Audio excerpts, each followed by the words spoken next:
Okay, we're just gonna get straight into this. Okay, here's my question. So, because they in that photo they released at the season of Love special, in Sophie and like Sophie and Benedict. No, just Sophie Just with Sophie. in the maids with all the like at the table underground. That's at Bridgerton house. Right. That's confirmed to be a picture from episode 4. Okay. Yeah, So from episode 4 and her working in Bridgerton house, how long does it take her to get to my cottage? From her working in Bridgerton house. Okay, so my cottage comes before Bridgerton house. Oh. Because you didn't read the book. Right. Let me give you a rundown. Let me give you a full ass rundown right now. Roundhouse. Okay. So you know what? It opens up with the Masquerade Ball. Obviously. We already know.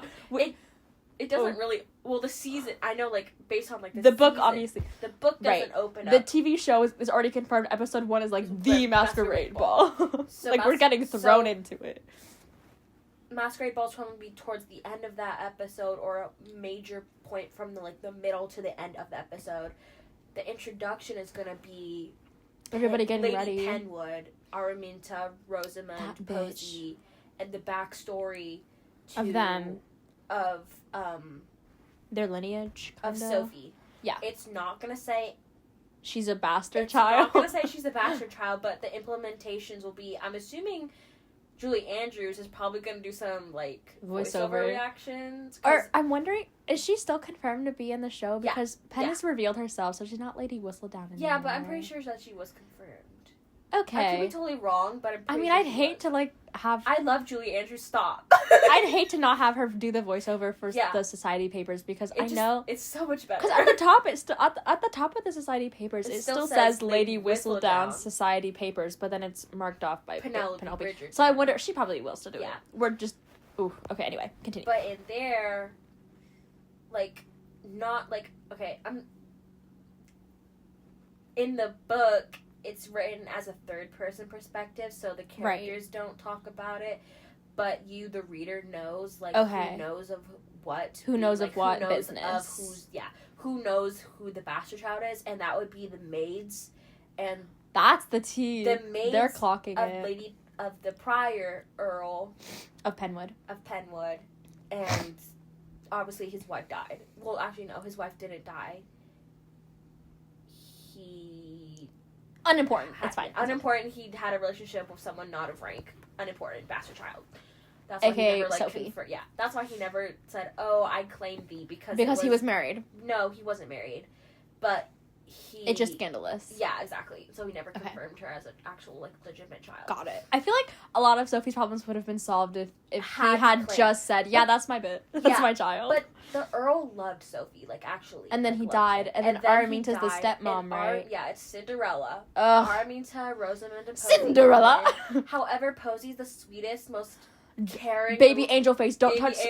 Don't you lay a hand on her. Is that the one in the mermaid dress? Yes. Oh, that's she's because lighter colored, more often lighter colored people are gonna be the nicer people. The nicer people. Darker colors are important. Costuming is a whole language you speak in a costume.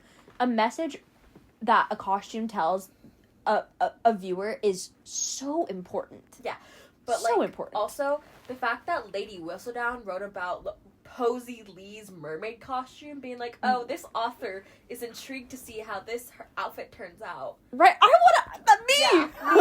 me. I'm the author. I want to know how that looks. Yes. We already got the picture, but I need more. I need a whole 360 spin. Yes. Anyway. Okay, so the Masquerade Ball, whatever. Benedict sees Colin and Penelope being like, "Oh, they're together." They're in love. He sees Kate and Anthony being, "Oh, they're together." They're in love. Exactly. He's alone. He's like, "Oh, I have myself, but none of these eligible ladies in the town are really clicking me for me. They want me because of the name I hold. I'm a Bridgerton, I'm and a that's brother. It. I'm someone of importance. They just want me because I'm and he's fine. Also handsome, right? And they just want him. They don't. They never want him because he is Benedict. They want him because he is Bridgerton." Exactly, and that's the tea. And so when Miss Sophie is persuaded by maids who are her friends at this point. Okay. In the house of Penwood. And in show timeline, this is maybe episode 2 or 3. This is probably going to be intro to episode 1. So still? Yeah. She's working at the Bridgerton house then? No, I'm talking about Penwood house. Oh, okay, sorry. Sorry, excuse me. When the maids of Penwood are friends of Sophie, because I'm just treating her like Cinderella. Literally, she's washing, she's cleaning, she's fixing, like, soirees, not soirees, but she's, like, doing all this work. Yeah. Manual labor. And so so Armington, Rosamund, and Posey have gone to the masquerade. They've left the house. And they leave Sophie there. Yeah, but, like, one of the maids are like, hey, Sophie, you have to go. Like, you deserve to. You deserve this. So like, you're working your butt off. Exactly. Like, go have a fun night. So the maids pull out her biological grandmother's silver dress from the Earl's side of the family out of a chest, and they clean it up, and they make it all pretty, and they tailor it to her. Cutesy. And she pulls out a matching pair of her grandmother's, like, satin, like, pearly gloves, too, that are... Here's the catcher. Engraved with the grandmother's signature. Or, like, initials, obviously. You good? Yeah. And the kicker here is that Sophie takes a pair of silver slippers from Rosamund. She takes a pair of silver slippers from Rosamund's closet because they are similar sizes. But she's the mean stepsister, right? Yes. Okay. And so she attends this masquerade ball with a full-on mask, and she goes and she sees all these wonderful dances, and she's ecstatic. She's like, yes, finally she's living her life. Absolutely, she's living her life. And then she runs into Benedict. And Benedict's like, oh, you are absolutely gorgeous. You're gorgeous. You're an enigma. You are... everything I'm not. Exactly. Like, I want to be you. I want to be with you. And... poor Sophie, she doesn't know how to dance. She's never been to a formal ball. Well, yeah, because she's been slaving away. Exactly. She's never been to a formal. She's like, I can't dance. And so Ben's like, it's okay. Let me take you to my private garden, like... oh, please. Terrace, and teach you how to dance. Is that what that leaked scene? Or that wasn't leaked because they showed it themselves. Promo. But they showed it in the promo. But the leaked photos on Twitter. Yeah. That's what that was. And so they were at the private terrace garden, and he was teaching her how to dance. And they just talked about life. They talked about, well, she never gave any, like, personal information away, but she's like, they talked about, like, their favorite colors, the grass, the outside, the garden, like, the things that make them happy, and, like, the environment. Then he's like, okay, now feel with your, like, music, like, feel the music through your feet, through your heart, through your lungs. When you close your eyes, just feel the music. Don't focus on anything else. And so he teaches her how to dance and everything. Cute. And he ends up kissing her too. Well, and he takes off her glove and kisses her hand. Very scandalous. But... we saw that in the leaked trailer. And that's when he said, it's okay, I won't tell my mother. Because it was kind of scandalous. It's because it's scandalous. Because technically he ruined her. Yeah. But we don't know her. Well, we know as the viewer. We know who her is, but Bennett doesn't know who she is. Exactly. And so, it's midnight. Everyone has to take off their masks. Sophie doesn't want to because her family's there, right? I have to be home before my stepmother comes back to find me not there. So she runs away. As that Cinderella diva does. As the Cinderella diva. And instead of a glass slipper that she lays it's behind, the glove. It's the engraved glove. Because Benedict took it off to kiss her. Exactly. Oh, it's clicking now. Yes, it's clicking. And so in the morning, he's like, my lady in silver, I have to find her. She's the one person that truly understood me. But they never shared names. They never once shared names.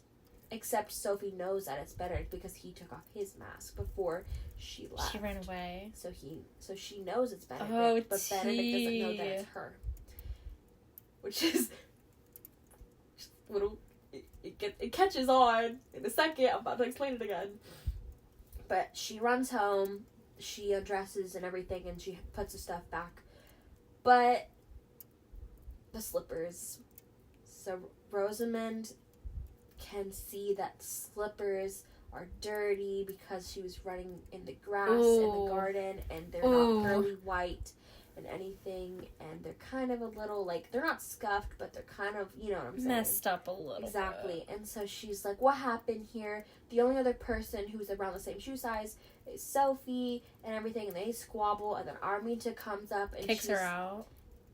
Or sells her off. Kicks her out of the house. Okay. Actually, wait.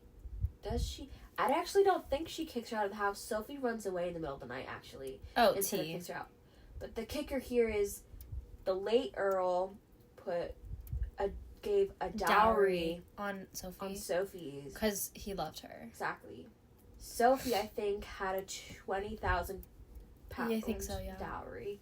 Or like a 10,000 or 20,000 pound dowry, which is a lot. I think it was 20,000 because I read somewhere in a fanfic, but it was definitely 20, I think.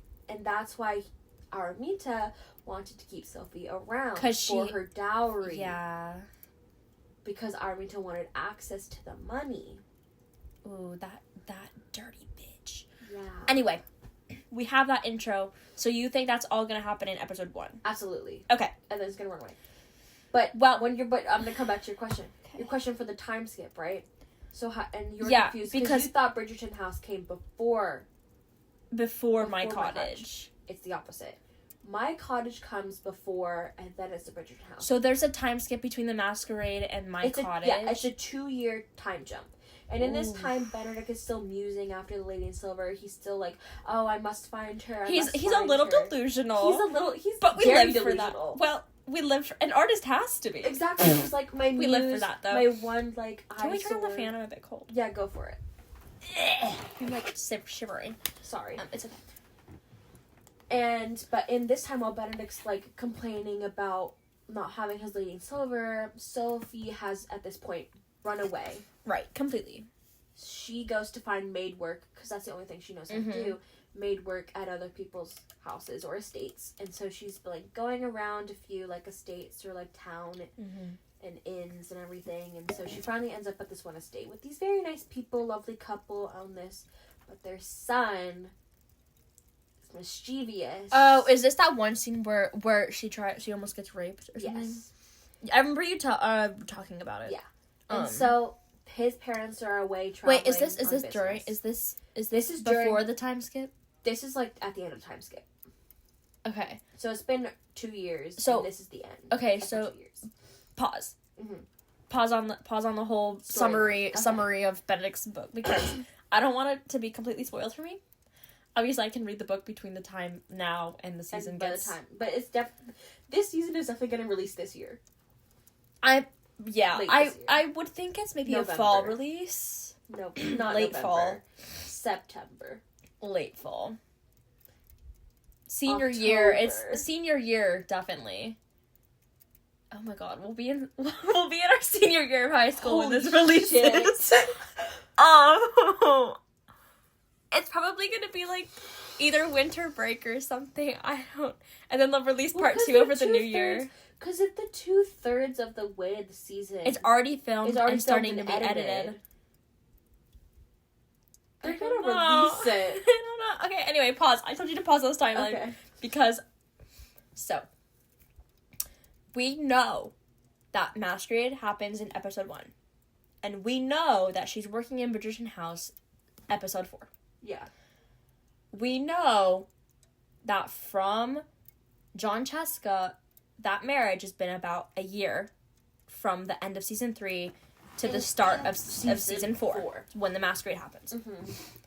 Which means, if there's a time skip in Benedict's book, after the Masquerade, before she starts in My Cottage, and that's 2 years, that means John has to go bye-bye. John has to go bye-bye either episode 2 or 3. I'm thinking 3. I'm thinking 3. Because then we'll get a whole dramatic ass scene with Fran crying. And then she's gonna be like, wake him up, Michaela, wake him up. It was just a headache. And then Michaela goes, I have to leave. And then she leaves for India for 4 years. So that means she's already in India for a year by the time that ends the time skip between Sophie's time skip in Benedict's book. That time skip is that 2-year time skip. During that during that time, Michaela's probably already in India for a year. Does that make sense? Yeah. Does that That makes you know sense. what I mean? I do, yeah. Oh, now I'm really scared for season 4. God damn it. Oh, my baby. Those of you who are listening, I don't know if we're gonna release this or not. We're gonna release this eventually. I might just post this whole thing on Twitter. Who knows? Anyway, for those of you listening, I love Francesca. And I love Michaela. I love them together. And I also really love and respect John. And I just hate that that Francesca's gonna have to go through that. Because even though I know Francesca... I just felt my phone vibrate. Yeah. Ooh. In my bed.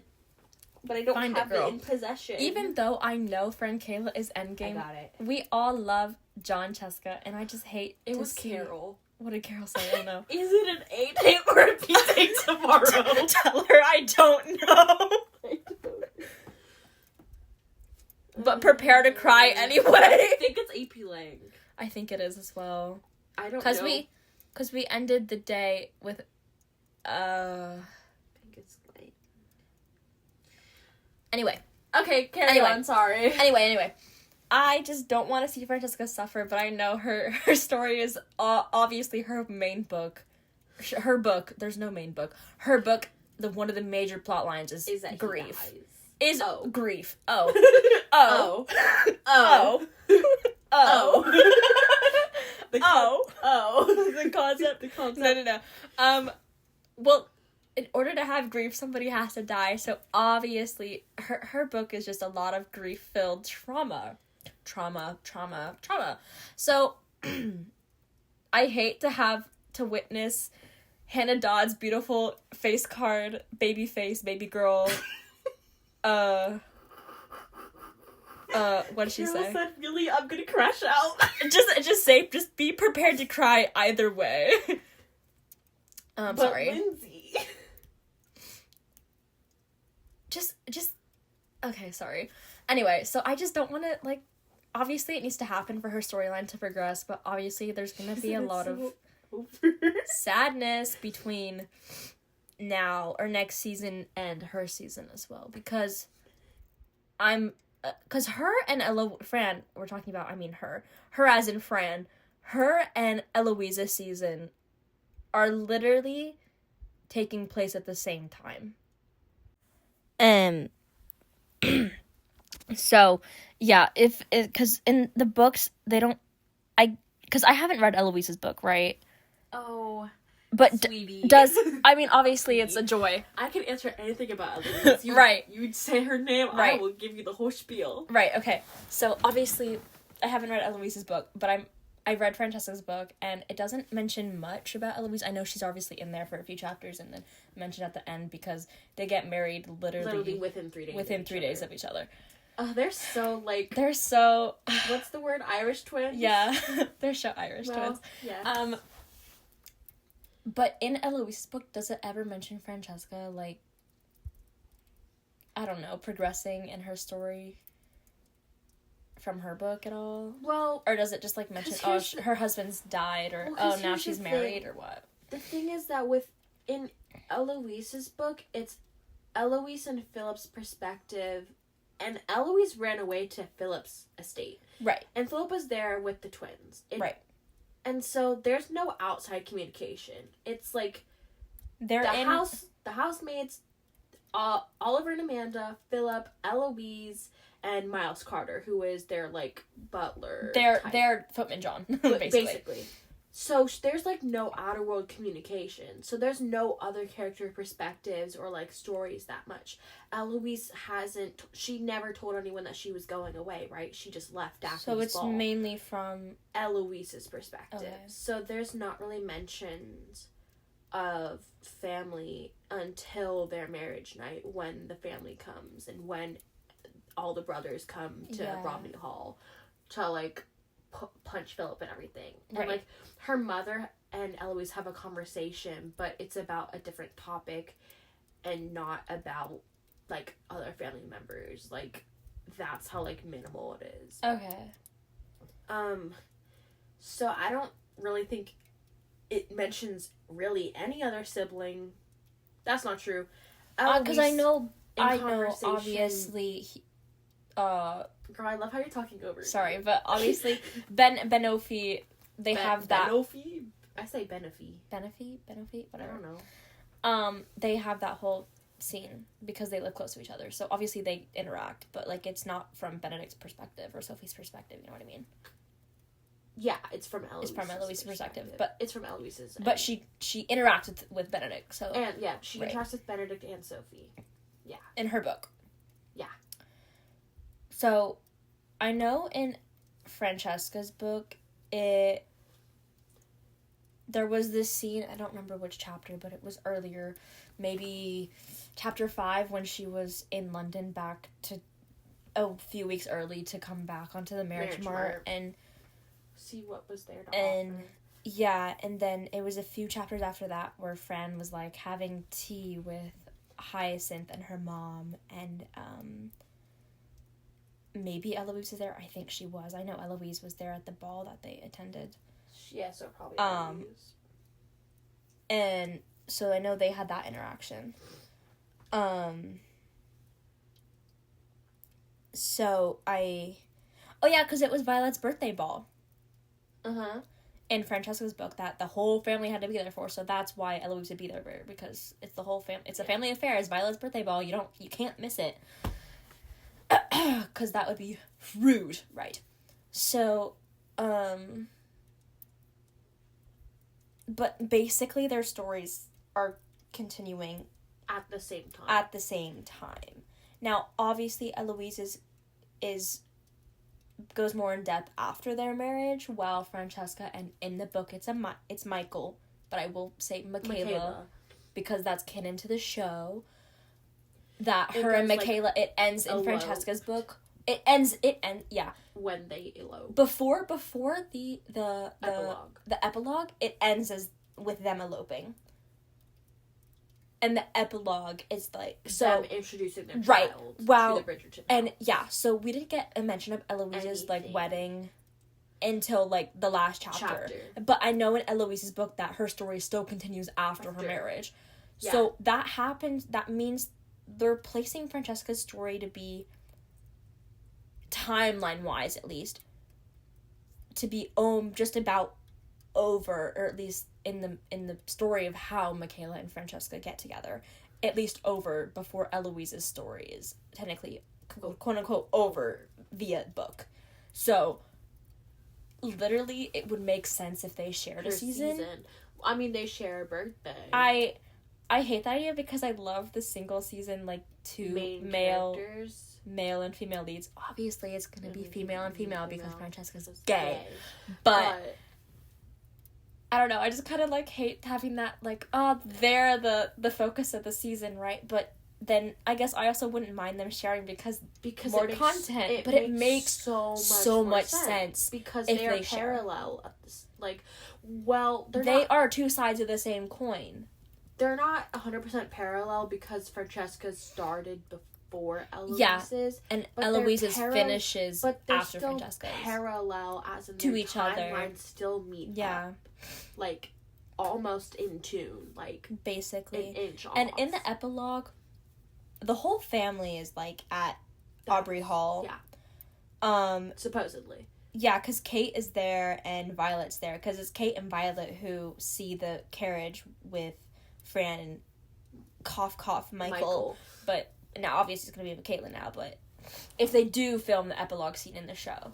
But in the epilogue, she has her baby with them, and the Violet and, like, none of them know, except the two of them.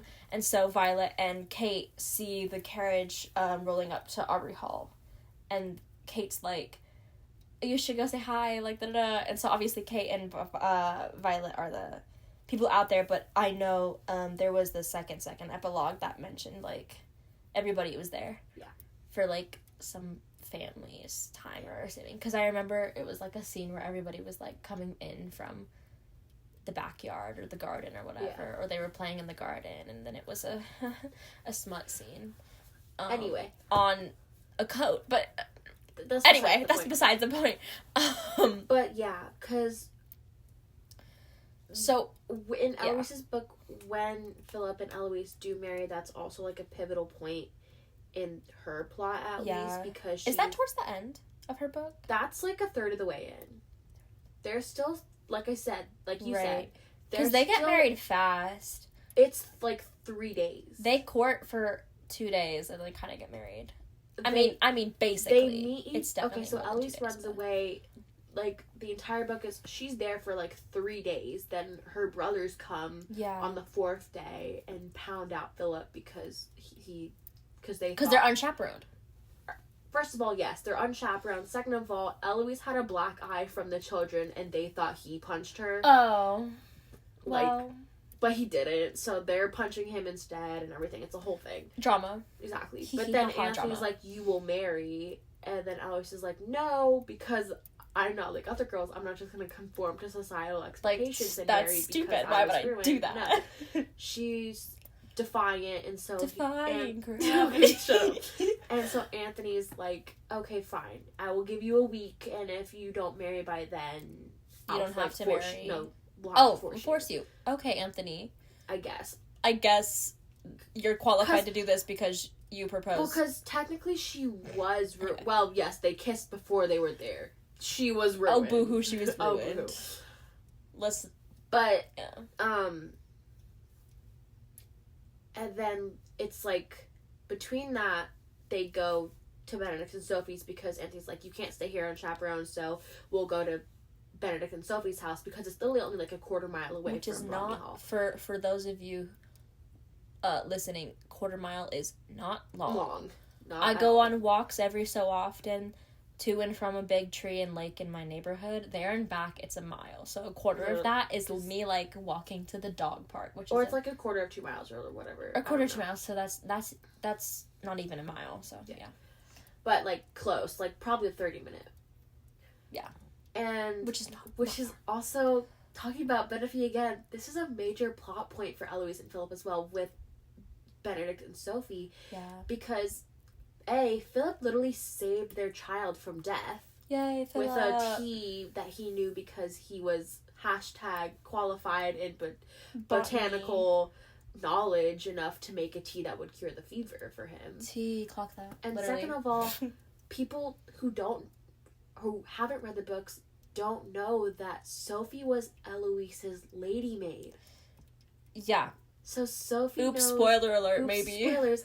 But Sophie and Eloise are friends. They have been friends. So we're going to see that in season 4. Hey, anybody listening, we're going to see that in season 4. Hopefully. Sophie, I would There's no way they don't. I would say, like, hands down, we probably will. There's no way we don't see that relationship build because their friendship is so beautiful and important. It's important for her being Eloise's storyline. Their storylines. Exactly. And so they stay there, right, for a night. Well, Philip stays behind that night. He stays whatever. And they go, the Bridgertons being go to my cottage. And they stay there a night. And the next morning, they're all outside. And they're, like, curing their headaches from the alcohol that they drank at Philip's house while they were, like, talking or whatever. Right. And Eloise and Sophie are outside on, like, some lounger chairs, and they're just talking. And Philip comes up from Romney Hall with flowers and everything because, Kitty Patootie he is. Yeah. First of all, he grew the damn flowers himself because he's the botanist. Duh. And Eloise is like, oh, you didn't have to do that, like, we're, like, in this arrangement together, like, duh, it's whatever. But he's like, no, if we're actually supposed to be courting, like, a week, then I have to do it by proper, like, he is a man of honor and duty. He will do it because he has to. Don't you ever disregard Philip because like he is that. a man of honor. And he brings flowers because that is his duty as a man in this courting. Regency. Exactly. And so Sophie's like, oh, how sweet, I will put this in a vase and everything. And I was just like, oh, you didn't have to do that. And then Sophie legit clocks her. Wait. And Sophie's like, and Eloise is like, oh yeah, whatever. And then Sophie's like, obviously they're doing the lady, like, gossip. Like, oh, tell me, is he handsome? Is he, like, all this stuff? And she's like, oh yeah, if you're into, like, the rugged type of guy. And Sophie's like, well, you are, so.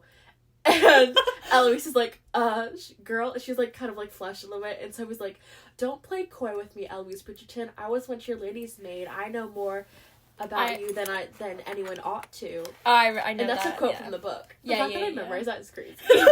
No, because of the fact that I know that 5 seconds of screen time Michaela Sterling has in the end of season 3. Right. By memory. And so Eloise is low-key clocked by Sophie, which is really cute for their relationship. It's like, a cute little because, like, in friendship. any modern day, like, story, like, any female friends are going to talk like that. Well, it happens in our friend everyone. group, even. And so they're doing that, and Eloise is flushed because Sophie low-key clocked her, and Eloise is like, okay, yeah, he's kind of fine. yeah, he's kind of fine, actually. And so, yeah. I'm not gonna talk about the second part where they're at my cottage. Oh. That's... If you know, you know.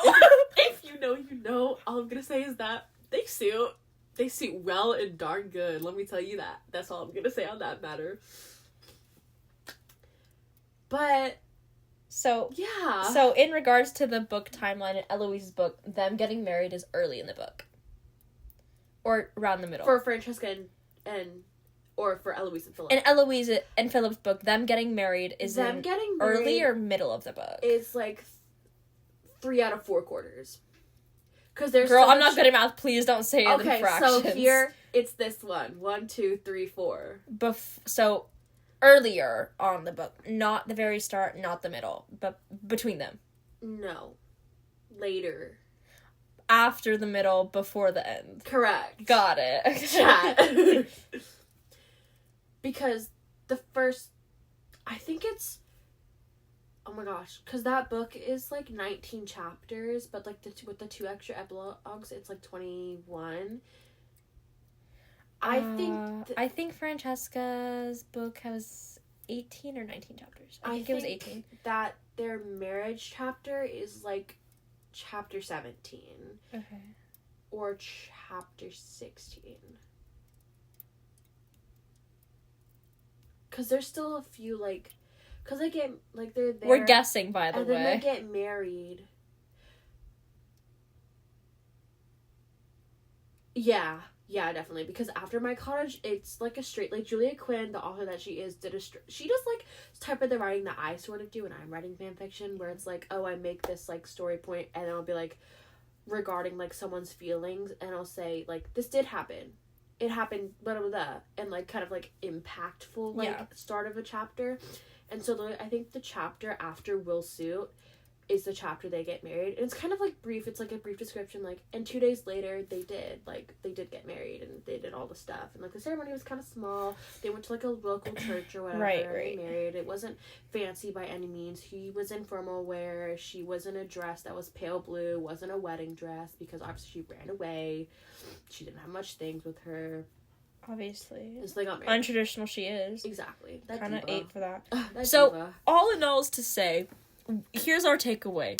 Season 4 is gonna eat. Season 4 is also gonna be sad because John's gonna die. I'm not saying probably it will happen. Be prepared. Marina. All you John Cheska stans, be prepared. And then Marina will probably die towards the second half because that's how much time skip is probably gonna happen. That makes sense to me.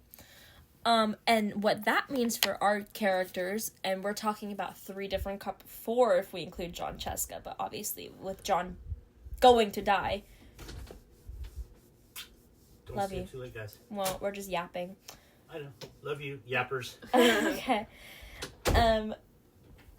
Obviously with John gonna die in season 4. By 4 characters, you mean 4 relationships. I mean, Benefi, Philoise, and Frankayla. Yeah.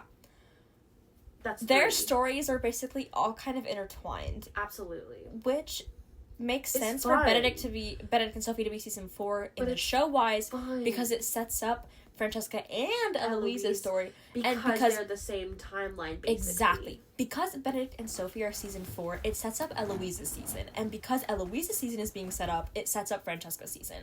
Exactly.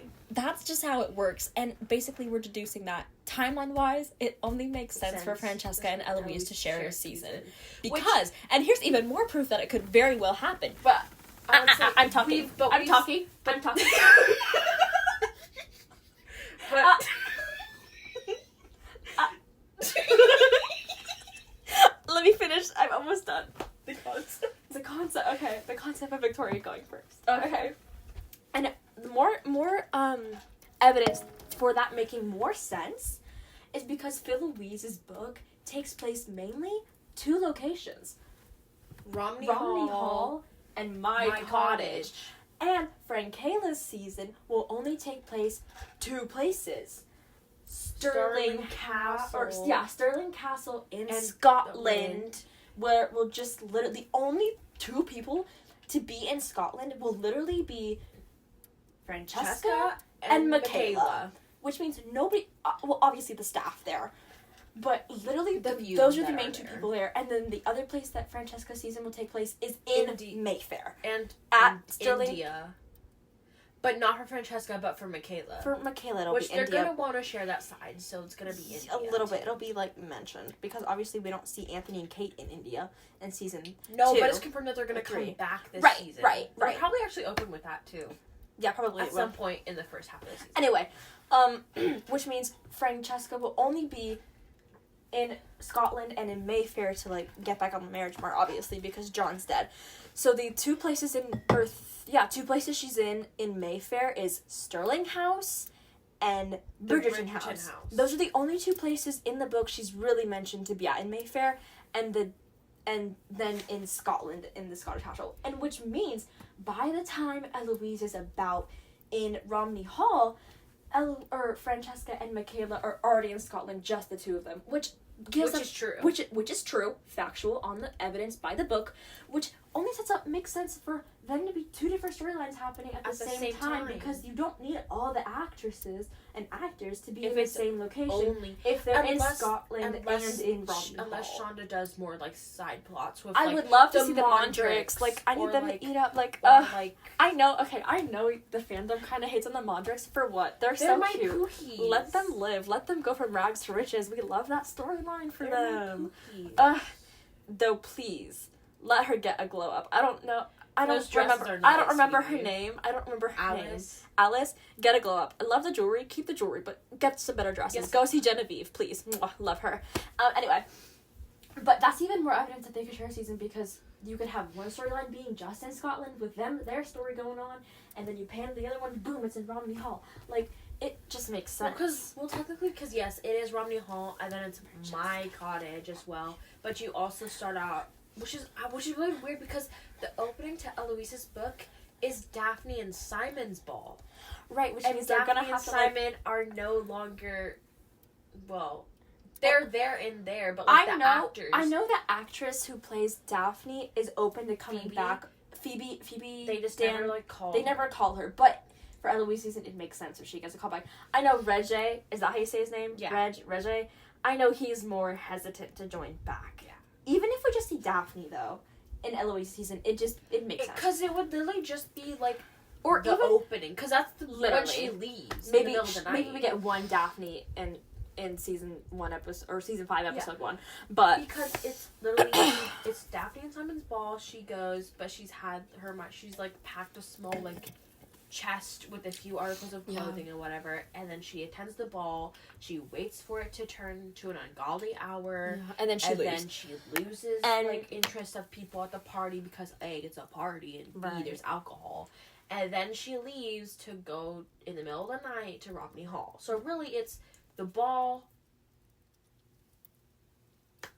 Romney Hall, My Cottage. That's it. Unless, because again, the show is never the same as the books, obviously. And so, in Eloise's book, there was never an adaptation to what the Bridgerton family was going through as Eloise was missing, quote unquote missing.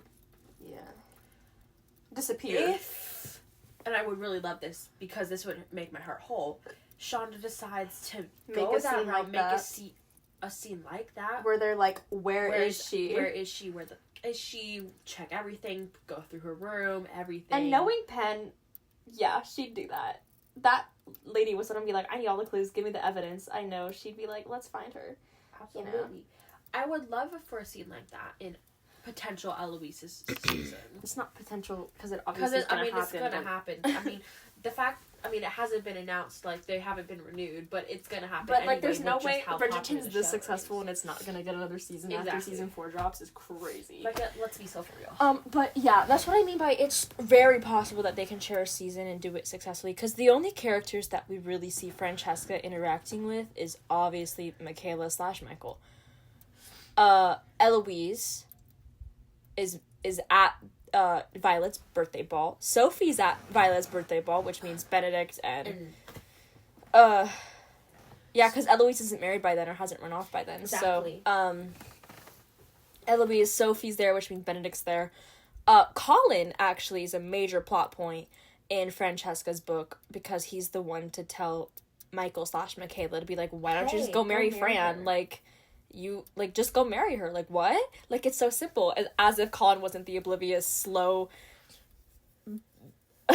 gorgeous human being he was in his season. And what's funny is because Colin's like that in Francesca's book, but Colin is like, oh, my wife. I miss my wife. Because he was like, my wife, I miss my wife. Oh, I could just be home right now instead of here at Romney Hall because my sister ran away. Oh, no. Yeah, but, I mean, because Eloise's season is going to eat, first of all. obviously, but in timeline of books, it comes before Francesca's. Francesca, yeah. So, like, obviously Colin's still a little bit newly married. Yeah. Because in Francesca's book, it even says Colin was just engaged in her timeline of the book. Yeah, but obviously the show's changed the timeline a little bit, so obviously they're married. Colin and Penelope are married now, and Colin's not just engaged in Francesca's book, but Colin's a major plot point for Michaela/Michael in Francesca's book, because Colin's like, why don't you just go marry Francesca? Like, it's so simple. Like, the answer's literally in front of your face. Like, why is it so hard for you? And then it's obviously like, because I love her, that's why I can't do it, which is stupid. But we love that good little plot. But yeah. So Colin's going to be major, which means Penelope's has to be major anyway. Obviously, she's Whistledown. Nobody's going to forget Whistledown, duh. Or Penelope, duh. And Lady Danbury and Violet and Hyacinth. So that's about the main people we see mentioned that are not just Francesca and Michaela/Michael in the book. So which is very doable if Fran and Eloise share a season. Clock it. But yeah. I'm just thinking about Eloise's book and how, like, in season 2, they, like, did the flashback scene of Edmund dying, which I'm still, like, upset about because it wasn't Eloise. It wasn't book accurate. Oh my god, I'm so mad. Well, don't get me started, but I'm gonna start anyway. I think... No, let me talk. Okay. It's my turn. Okay. I'm freezing. About how Anthony was there instead of Eloise when in book, like, canonology in the book. Should I just sleep in the jeans? Yeah, go for it. I don't care. It was actually Eloise with Edmund when he died, which I think also puts up a major plot point for Eloise as a person and as a character growth, because I think that her witnessing Edmund dying in the book, at least, is that something major that is stalling her from being married. Because she doesn't want to, because she is scared to be be alone. She's scared of losing something. But then, like, half of her's like, well, screw society. Well, screw society, feminism. Right. Which, in the books, she's never, like, actually, like, women's rights or anything like that. She's like, yeah, balls and whatever is stupid, I don't want to be married. But she's never like, oh yeah, women's rights. Because she still somewhat likes, like, balls and society and stuff like that. But she just doesn't want to get married. And I think that as a character point, her coming to terms with herself and her feelings towards Philip and that trauma behind Edmund dying and her being the only one there when he was dying is a really, like, turning point for her to be like, hey, it's okay to love and to be loved. And you know what? We'll get through it together type of thing. Yeah. And how they, like, did the flashback scene, because Philip's backstory is really traumatic. I don't know how they're gonna, like, portray that Because, like, that's, like, actually, like, abuse. Like, Well, I mean, yeah. Anyway, I'm just like, yeah. That's whoa. yeah. Let's break that down. Yeah. On the other hand, though, I think the reason why they changed it for the show, obviously, is for drama. It's dramatization. On Anthony's part, because if you had just said, "Oh yeah, my father died, and now I have to take everything up," and it makes more sense. like the step of his responsibility, like duh, that's a lot of, like I don't know what the word is for it, but that's a lot of stuff to take in on yourself. But then adding a layer of, oh yeah, my father died, but I watched him die, and now I have to take this responsibility. A lot more drama. It's a lot, it adds more to his storyline, which makes sense. I also felt like they did it as a way to relieve, like, the hate of how Anthony was acting in season 1 and the start of season 2. Yeah, it kind of adds like a... Okay, I'm not going to apologize for this, but Anthony was an ass. He was... Yeah. I mean... So I feel like introducing... He was a broody little man. Yes. And you know so what? I feel like introducing that the traumatic way of, instead of Eloise, it's Anthony witnessing Edmund die, is a way for the fans to be like, oh, here's a reason why. He's a good person with a good soul. He's not all, like, bad trouble. He's not all bad. Bad boy. Exactly. Emo, if you will. Yeah. But, yeah, whatever. Yeah, I mean, it is what it is, I think. But I bet they can still play into that in her season. Absolutely. Because, now, this could be totally biased, but when you compare, like, the actors and actresses who played Edmund, and of course you have Claudia, and of course you have Hannah, and you have Florence, and you have all those other names. Both Lukes, yeah. And Phoebe and Anthony. Exactly. Or wait, that's his name. That's not Jonathan. Jonathan. There you go. And you throw all their faces together with oh my gosh, I don't know who plays Violet. I don't know her name. Is it Ruth? I think it's Ruth. And don't quote me on that, but I think don't quote me on that, but I think it's Ruth. And you throw all their faces together, like in a line, like after they look similar. And you compare who looks the most like Edmund and like Violet. You can see that it is Eloise, and it is also probably oh my gosh, who was the other Benedict? face I was looking for? Gregory? I was gonna say like Colin, actually. Okay, whatever. And you're like, well, so if you throw that, and then you throw how, like, the what if situation of if Edmund was still here, he would have supported Eloise in any way he could have, right? Because he's that her type of person. father, and he loves his family, and he would support any of his children. And so she's like, oh, I just want to, like, do what everything else, like, I want to defy the odds. I want to do all this because I don't want to, like, fall into that. He would have tried to do something or replicate it in some way to be like, yeah, you can, Eloise, you can do anything, right? If a man can do it, I can do it Exactly. too. So I feel like with the loss of that, I feel like if they tie in, instead of Eloise having trauma of from watching his death, him die, and because now it's Anthony, if they threw in the trauma of, like, Edmund being the most similar to Eloise, and then having that person, obviously he died, so having that person go away, and now Eloise is left with, like, no one is like her, essentially. I feel like that could potentially fill the hole or the pocket, you know what I'm talking about? Yeah. It makes sense. I feel like I just went on a really long tangent. Maybe, but that's okay. But it makes sense. Yeah, I think getting back on track about season 4, and we really only talked about season 4 to mention Fran and Eloise because those are our favorite characters, obviously. But the timeline is really, I think, the main topic we're discussing is that there's a time skip in season 4 that's 100%. going to happen. It's really just defining what happens within the time skip. Exactly. And how does that affect everybody. everything else. And not just Benedict and Sophie, but Other every timelines. other sibling's story. Obviously, it doesn't affect much of the other sibling stories unless they're going to pop out another child. Right. So, but regardless, I think Colin and Penn are safe between the timelines. Jump. Obviously, Daphne. Can we turn off the lamp again? Yeah, obviously Daphne and Simon are in their dukedom, wherever. I mean, obviously they're not. Hastings. They're not at Hastings' house.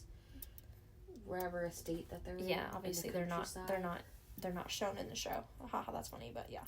And obviously Kate and Anthony are coming back from India because that's confirmed they're in India to have the baby. It's confirmed that they're going to come back with a baby that's going to look a lot like Kate. Yay! Thank you. Thank you, Queen. By what? Who said it? Jess? Who said it herself? I think so. Yeah, she did. But again, that timeline mainly affects Francesca and Eloise because they have a timeline jump in their book as well. And if you timeline jump in one sibling's book, that pushes the timeline jump in the other books forward as well. So that's really what we're talking about is the logistics between those time loops. That's all. And the fact that Eloise and Fran could very likely share a season. And that, yeah. Hyacinth is gorgeous also because did you see in that picture that they lowered her hem on her dress? Yeah. Girl, she wants to go on the marriage march so bad. Well, because Hyacinth does want to go on the marriage march. Yeah, she's romanticized this. She's kind of like Daphne in that aspect. Yeah, she's a lot like Daphne. She literally can't because she's still too young. Yeah. Like, in that photo, she's probably, like, 16 15, or 7. 16. Like, yeah, 15, 16 I think or 15, 17. though. So she's still too young. But she probably did get them lowered a little bit. I saw... Well, obviously, because Florence herself is taller now, so you have to lower the dresses a little bit. But they did look, like, lowered in society norms, you know what I mean? But, yeah. Anyways, that was our little yap about the logistics of the season 4 Bridgerton stuff. Yeah.